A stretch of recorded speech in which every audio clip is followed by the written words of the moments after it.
जय हिंद, नमस्कार। स्वागत है दोस्तों आप सभी का महाराष्ट्र विधानसभा चुनाव ओपिनियन पोल में। जी हां, आज की इस वीडियो में हम बात करने वाले हैं महाराष्ट्र की सभी 288 विधानसभा सीटों के सबसे सटीक ओपिनियन पोल के बारे में।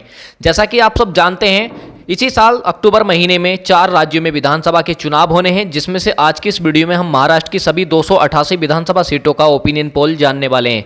और आज की इस वीडियो में पता चल जाएगा कि अब की बार महाराष्ट्र राज्य में किसकी सरकार बन सकती है, क्योंकि यह जो अनुमानित आंकड़े निकल करके आए हैं, यह बहुत ही सटीक आंकड़े सामने निकल करके आए हैं। बहुत सारे टीवी चैनल्स व कई पॉलिटिक्स एक्सपर्ट के द्वारा जो सर्वे महाराष्ट्र में किए जा रहे हैं, उन सभी के आंकड़ों को इकट्ठा करके एक एवरेज आंकड़े आज की इस वीडियो में हम बताने वाले हैं कि महाराष्ट्र में अब की बार क्या रहने वाली है सियासी समीकरण, या ये कहें कि अब की बार महाराष्ट्र में कौन अपनी सरकार बनाने जा रहा है। इन सभी प्रश्नों का खुलासा आज की इस वीडियो में हो जाएगा। वीडियो में लास्ट तक जरूर बने रहें और आपको पता चल जाएगा कि अब की बार कौन महाराष्ट्र राज्य में अपनी जीत का परचम लहराने वाला है। यदि हम वर्तमान सरकार की बात करें तो महाराष्ट्र राज्य में अभी एनडीए की सरकार है, जिसके चलते महाराष्ट्र राज्य में वर्तमान सरकार में राजनीतिक बुराइयां भी पैदा हो चुकी हैं और जिसका नतीजा आपने लोकसभा चुनाव में भी देखा होगा। यदि हम लोकसभा चुनाव के आंकड़ों की बात करें तो आपको मैं बता दूं कि महाराष्ट्र में कुल लोकसभा की 48 सीटें हैं, जिसमें से एनडीए ने 17 सीटों पर जीत हासिल की थी, जबकि इंडिया गठबंधन की बात करें तो 30 सीटों पर जीत हासिल की थी। तो आप इस बात से भी अनुमान लगा सकते हैं या समझ सकते हैं कि अब की बार इंडिया गठबंधन महाराष्ट्र राज्य में काफी ज्यादा मजबूत है। और अब क्या रहने वाली है विधानसभा चुनाव की सियासी समीकरण, चलिए जानते हैं। और जो अनुमानित आंकड़े निकल करके आ रहे हैं, चलिए तो हम धुले जिले से शुरुआत करते हैं। आप देख सकते हैं कि धुले जिले में विधानसभा की 5 सीटें हैं, जिसमें से आप देख सकते हैं कि एनडीए के खाते में 2 सीटें, वहीं महाविकास आघाड़ी की बात करें यानी कि एमबीए की बात करें तो 3 सीटें जाती नजर आ रही हैं। वहीं अन्य दल की बात करें तो अन्य दल का यहां खाता खुलने की कोई संभावना नहीं है। तो कह सकते हैं कि धुले जिले में एक सीट पर एनडीए के मुकाबले एमबीए को यहां फायदा मिलता हुआ नजर आ रहा है। अब इसी के साथ यदि हम बात करें चंद्रपुर की, चंद्रपुर जिले में विधानसभा की कुल 6 सीटें आती हैं, जिसमें से देख सकते हैं कि एनडीए के खाते में 2 सीटें, वहीं महाविकास आघाड़ी की बात करें तो 4 सीटें जाती नजर आ रही हैं। अन्य दल का यहां भी खाता खुलने की कोई संभावना नहीं है। अब इसी के साथ यदि हम बात करें बुल्ढाना जिले की, बुल्ढाना जिले में विधानसभा की कुल 7 सीटें आती हैं, जिसमें से आप देख सकते हैं कि एनडीए के खाते में 3 सीटें, वहीं महाविकास आघाड़ी की बात करें यानी कि एमबीए की बात करें तो 4 सीटें जाती नजर आ रही हैं। अन्य दल का यहां भी खाता खुलने की कोई संभावना नहीं है। चलिए इसी के साथ बात करते हैं भंडारा जिले की। भंडारा जिले में विधानसभा की कुल 3 सीटें हैं, जिसमें से आप देख सकते हैं कि एनडीए के खाते में 0 सीट जाती नजर आ रही है। तो कह सकते हैं कि एनडीए का यहां सोपड़ा साफ होता नजर आ रहा है। वहीं महाविकास आघाड़ी की बात करें तो 3 सीटें जाती नजर आ रही हैं, यानी कि कह सकते हैं कि भंडारा जिले की सभी तीनों सीटें महाविकास आघाड़ी गठबंधन के खाते में जाती नजर आ रही हैं। अन्य दल का यहां भी खाता खुलने की कोई संभावना नहीं है। अब बात करते हैं बीड़ जिले की, तो बीड़ जिले में विधानसभा की कुल 6 सीटें आती हैं, जिसमें से आप देख सकते हैं कि एनडीए के खाते में 2 सीटें, वहीं महाविकास आघाड़ी की बात करें तो 4 सीटें जाती नजर आ रही हैं। अन्य दल का यहां भी खाता खुलने की कोई संभावना नहीं है। अब बात करते हैं हम छत्रपति संभाजीनगर की, तो छत्रपति संभाजीनगर में विधानसभा की कुल 9 सीटें हैं, जिसमें से देख सकते हैं कि एनडीए के खाते में 3 सीटें, वहीं महाविकास आघाड़ी की बात करें तो 5 सीटें जाती नजर आ रही हैं। यदि हम अन्य दल की बात करें तो अन्य दल के खाते में 1 सीट जाती नजर आ रही है। जो ताजा सर्वे ओपिनियन पोल निकल करके आ रहा है छत्रपति संभाजीनगर से, उसमें देखा जा रहा है कि महाविकास आघाड़ी या गठबंधन को काफी ज्यादा फायदा मिलता हुआ नजर आ रहा है। अब इसी के साथ बात करते हैं अमरावती की, तो अमरावती जिले में विधानसभा की कुल 8 सीटें आती हैं। जो ताजा सर्वे ओपिनियन पोल सामने आया है उसमें से देख सकते हैं कि एनडीए के खाते में 8 विधानसभा सीटों में से 3 विधानसभा सीट जाती नजर आ रही हैं। वहीं महाविकास आघाड़ी की बात करें तो 5 सीटें जाती नजर आ रही हैं। अन्य दल का यहां भी खाता खुलने की कोई संभावना नहीं है। अब इसी के साथ बात करते हैं अकोला की। अकोला जिले में विधानसभा की कुल 5 सीटें आती हैं, जिसमें से देख सकते हैं कि एनडीए के खाते में 1 सीट, वहीं महाविकास आघाड़ी की बात करें तो 3 सीटें, व अन्य दल की बात करें तो 1 सीट जाने का अनुमान है। अब इसी के साथ बात करते हैं अहिल्यानगर की। अहिल्यानगर में विधानसभा की कुल 12 सीटें आती हैं, जिसमें से देख सकते हैं कि एनडीए के खाते में 5 सीटें जाने का अनुमान है।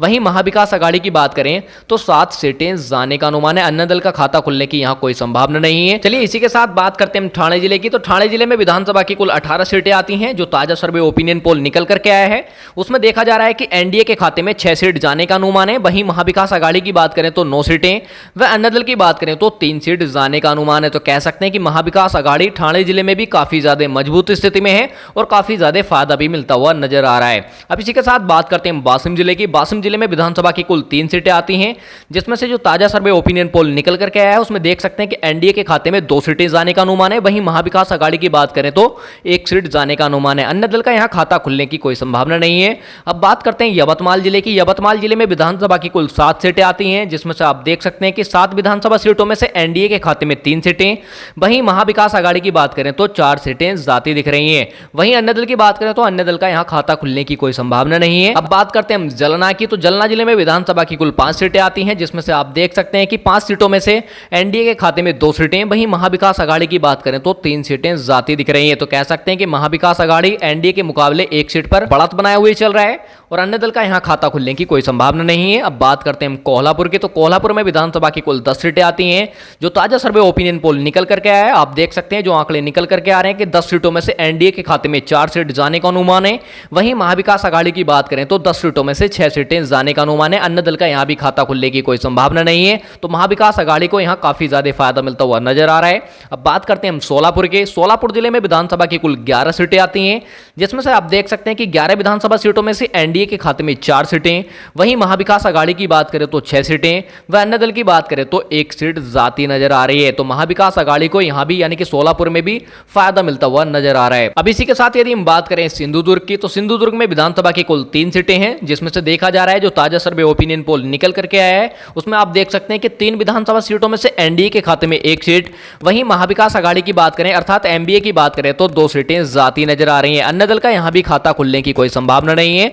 अब बात करते हैं वर्धा की। तो वर्धा जिले में विधानसभा की कुल 4 सीटें आती हैं, जिसमें से देख सकते हैं कि एनडीए व एमबीए के बीच मुकाबला टक्कर का देखने को मिल सकता है। ये कहें कि एनडीए के खाते में भी 2 सीटें, वहीं महाविकास आघाड़ी की बात करें तो 2 सीटें जाने का अनुमान है।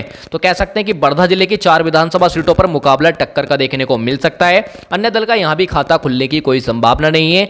अब बात करते हैं हम नागपुर के। नागपुर जिले में विधानसभा की कुल 12 सीटें आती हैं, जिसमें से आप देख सकते हैं कि जो ताजा सर्वे ओपिनियन पोल निकल करके आया है उसमें एनडीए के खाते में 4 सीटें जाने का अनुमान है, वहीं महाविकास आघाड़ी की बात करें तो 8 सीट जाने का अनुमान है। तो कह सकते हैं कि नागपुर में भी महाविकास आघाड़ी को काफी ज्यादा फायदा मिलता हुआ नजर आ रहा है। अन्य दल का यहां भी खाता खुलने की कोई संभावना नहीं है। अब बात करते हैं मुंबई की।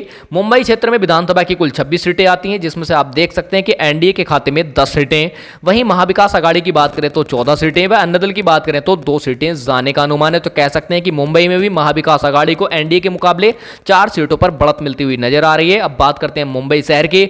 मुंबई शहर में विधानसभा की कुल 10 सीटें आती हैं, जिसमें से आप देख सकते हैं कि एनडीए व एमबीए के बीच मुकाबला टक्कर का देखने को मिल सकता है। यानी कि मुंबई शहर में मुकाबला बहुत ही रोमांचक रहने वाला है। यानी कि मुंबई शहर की 10 विधानसभा सीटों में से एनडीए के खाते में भी 5 सीटें, वहीं महाविकास आघाड़ी की बात करें तो 5 सीटें जाती दिख रही हैं। अन्य दल का यहां भी खाता खुलने की कोई संभावना नहीं है। इसी के साथ बात करते हैं हम लातूर की। लातूर जिले में विधानसभा की कुल 6 सीटें आती हैं, जिसमें से आप देख सकते हैं कि जो ताजा सर्वे ओपिनियन पोल निकल करके आया है उसमें से देखा जा रहा है कि 6 विधानसभा सीटों में से एनडीए के खाते में 2 सीटें, वहीं महाविकास आघाड़ी की बात करें तो 4 सीटें जाती नजर आ रही हैं। अन्य दल का यहां भी खाता खुलने की कोई संभावना नहीं है। तो कह सकते हैं कि लातूर जिले में भी महाविकास आघाड़ी को फायदा मिलता हुआ नजर आ रहा है। अब इसी के साथ बात करते हैं रायगढ़ की। रायगढ़ जिले में विधानसभा की कुल 7 सीटें आती हैं, जिसमें से आप देख सकते हैं कि 7 सीटों में से एनडीए के खाते में 4 सीटें, वहीं महाविकास आघाड़ी की बात करें तो 3 सीटें जाती नजर आ रही हैं। अन्य दल का यहां खाता खुलने की कोई संभावना नहीं है। तो कह सकते हैं कि एनडीए को 1 सीट पर बढ़त मिलती हुई नजर आ रही है। अब इसी के साथ यदि हम बात करें रत्नागिरी की। रत्नागिरी में विधानसभा की कुल 5 सीटें आती हैं, जिसमें से आप देख सकते हैं कि एनडीए के खाते में 2 सीटें, वहीं महाविकास आघाड़ी की बात करें अर्थात एमबीए की बात करें तो 3 सीटें जाती नजर आ रही हैं। तो कह सकते हैं कि रत्नागिरी जिले में भी एमबीए को 1 सीट पर बढ़त मिलती हुई नजर आ रही है। अन्य दल का यहां खाता खुलने की कोई संभावना नहीं है। अब बात करते हैं हम सांगली जिले की। सांगली जिले में विधानसभा की कुल 8 सीटें आती हैं, जिसमें से आप देख सकते हैं जो ताजा सर्वे ओपिनियन पोल निकल करके आया है 8 विधानसभा सीटों में से एनडीए के खाते की बात करें तो 2 सीटें जाने का अनुमान है, वहीं एमबीए की बात करें तो 6 सीटें जाने का अनुमान है। तो कह सकते हैं अन्य दल का यहां खाता खुलने की कोई संभावना नहीं है। सांगली जिले में भी महाविकास आघाड़ी को काफी ज्यादा फायदा मिलता हुआ नजर आ रहा है, वहीं एनडीए को यहां झटका लगता हुआ नजर आ रहा है। अब इसी के साथ बात करते हैं हम सतारा की। सतारा जिले में विधानसभा की 8 सीटें हैं, जिसमें से आप देख सकते हैं जो ताजा सर्वे ओपिनियन पोल निकल करके आया है 8 विधानसभा सीटों में से एनडीए के खाते में 3 सीटें, वहीं महाविकास आघाड़ी की बात करें तो 5 सीटें जाती नजर आ रही हैं। तो कह सकते हैं कि सतारा जिले में भी महाविकास आघाड़ी को 2 सीट पर बढ़त मिलती हुई नजर आ रही है, वहीं एनडीए को यहां 2 सीटों पर नुकसान का सामना करना पड़ सकता है। अन्य दल की बात करें तो यहां खाता खुलने की कोई संभावना नहीं है। अब बात करते हैं हम गढ़चिरौली की। गढ़चिरौली में विधानसभा की कुल 3 सीटें आती हैं, जिसमें से आप देख सकते हैं कि एनडीए के खाते में 1 सीट, वहीं महाविकास आघाड़ी की बात करें तो 2 सीटें जाने का अनुमान है। अन्य दल का यहां खाता खुलने की कोई संभावना नहीं है। तो कह सकते हैं कि गढ़चिरौली में भी महाविकास आघाड़ी को 1 सीट पर बढ़त मिलती हुई नजर आ रही है। इसी के साथ बात करते हैं गोदिया की। गोदिया जिले में विधानसभा की कुल 4 सीटें हैं, जिसमें से आप देख सकते हैं जो ताजा सर्वे ओपिनियन पोल निकल करके आया है, जिसमें से देखा जा रहा है कि विधानसभा की 4 सीटों में से एनडीए की बात करें तो 1 सीट, वहीं महाविकास आघाड़ी की बात करें तो 3 सीटें जाती नजर आ रही हैं। अन्य दल का यहां खाता खुलने की कोई संभावना नहीं है। तो कह सकते हैं कि गोदिया जिले में भी महाविकास आघाड़ी को काफी ज्यादा फायदा मिलता हुआ नजर आ रहा है। अब बात करते हैं हिंगोली की। हिंगोली जिले में विधानसभा की कुल 3 सीटें हैं, जिसमें से आप देख सकते हैं कि एनडीए के खाते में मात्र 1 सीट, वहीं महाविकास आघाड़ी की बात करें तो 2 सीटें जाने का अनुमान है। अन्य दल का यहां भी खाता खुलने की कोई संभावना नहीं है। अब बात करते हैं जलगांव की। तो जलगांव में विधानसभा की कुल 11 सीटें आती हैं, जिसमें से आप देख सकते हैं कि 11 विधानसभा सीटों में से एनडीए के खाते में 4 सीटें, वहीं महाविकास आघाड़ी की बात करें तो 7 सीटें जाती नजर आ रही हैं। तो कह सकते हैं कि जलगांव में भी महाविकास आघाड़ी को काफी ज्यादा फायदा मिलता हुआ नजर आ रहा है। अन्य दल का यहां खाता खुलने की कोई संभावना नहीं है। अब बात करते हैं नांदेड़ की। नांदेड़ जिले में विधानसभा की कुल 9 सीटें हैं, जिसमें से आप देख सकते हैं कि एनडीए के खाते में 4 सीटें, वहीं महाविकास आघाड़ी की बात करें तो 5 सीटें जाती नजर आ रही हैं। अन्य दल का यहां खाता खुलने की कोई संभावना नहीं है। तो कह सकते हैं कि नांदेड़ जिले में भी महाविकास आघाड़ी को 1 सीट पर बढ़त मिलती हुई नजर आ रही है। अब बात करते हैं नंदुरबार के। तो नंदुरबार में विधानसभा की कुल 4 सीटें हैं, जिसमें से देखा जा रहा है जो ताजा सर्वे ओपिनियन पोल निकल करके आ रहा है, उसमें देखा जा रहा है कि एनडीए व एमबीए के बीच मुकाबला टक्कर का देखने को मिल सकता है। ये कहें कि 4 विधानसभा सीटों में से एनडीए की बात करें तो 2 सीटें, वहीं महाविकास आघाड़ी की बात करें तो 2 सीटें जाती नजर आ रही हैं। अन्य दल का यहां खाता खुलने की कोई संभावना नहीं है। अब बात करते हैं नासिक के। नासिक जिले में विधानसभा की कुल 15 सीटें हैं, जिसमें से आप देख सकते हैं कि एनडीए के खाते में 5 सीटें, वहीं महाविकास आघाड़ी की बात करें तो 8 सीटें, व अन्य दल की बात करें तो 2 सीटें जाती दिख रही हैं। अब बात करते हैं धाराशिव के। धाराशिव जिले में विधानसभा की कुल 4 सीटें हैं, जिसमें से देखा जा रहा है कि एनडीए के खाते में मात्र 1 सीट, वहीं एमबीए की बात करें तो 3 सीट जाने का अनुमान है। अन्य दल का यहां भी खाता खुलने की कोई संभावना नहीं है। तो कह सकते हैं कि धाराशिव में भी महाविकास आघाड़ी को काफी ज्यादा फायदा मिलता हुआ नजर आ रहा है। अब बात करते हैं परभणी जिले की। परभणी जिले में विधानसभा की कुल 4 सीटें हैं, जिसमें से देखा जा रहा है कि एनडीए के खाते में मात्र 1 सीट, वहीं महाविकास आघाड़ी की बात करें तो 3 सीट जाती नजर आ रही है। अन्य दल की बात करें तो यहां 0 सीट जाती नजर आ रही है। बात करते हैं पालघर की। पालघर जिले में विधानसभा की कुल 6 सीटें आती हैं, जिसमें से आप देख सकते हैं कि एनडीए की बात करें तो 2 सीटें, वहीं महाविकास आघाड़ी की बात करें तो 4 सीट जाने का अनुमान है। अन्य दल का यहां खाता खुलने की कोई संभावना नहीं है। अब बात करते हैं पुणे जिले की। पुणे जिले में विधानसभा की कुल 21 सीटें हैं, जिसमें से आप देख सकते हैं कि एनडीए के खाते में 6 सीटें, वहीं महाविकास आघाड़ी की बात करें तो 13 सीटें, व अन्य दल की बात करें तो 2 सीटें जाती नजर आ रही है। तो कह सकते हैं कि पुणे जिले में भी महाविकास आघाड़ी को काफी ज्यादा फायदा मिलता हुआ नजर आ रहा है। इस प्रकार हमने देखा जो महाराष्ट्र से सबसे ताजा सर्वे ओपिनियन पोल निकल करके आया, उसमें से आप देख सकते हैं कि महाराष्ट्र की सभी 288 विधानसभा सीटों में से एनडीए के खाते में 103 सीटें, वहीं महाविकास आघाड़ी की बात करें तो 173 सीटें, व अन्य दल की बात करें तो 12 सीटें जाती नजर आ रही हैं।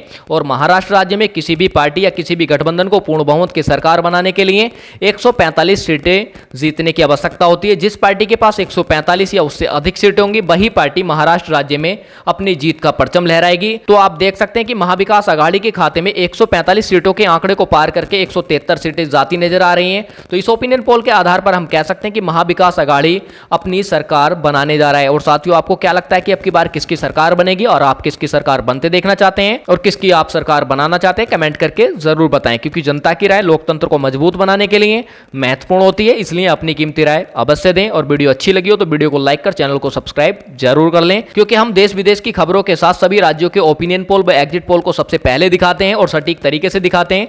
तो सबसे पहले और सटीक तरीके से देखने के लिए चैनल को सब्सक्राइब जरूर कर लें। मिलते हैं नेक्स्ट वीडियो में, तब तक के लिए गुड बाय, टेक केयर।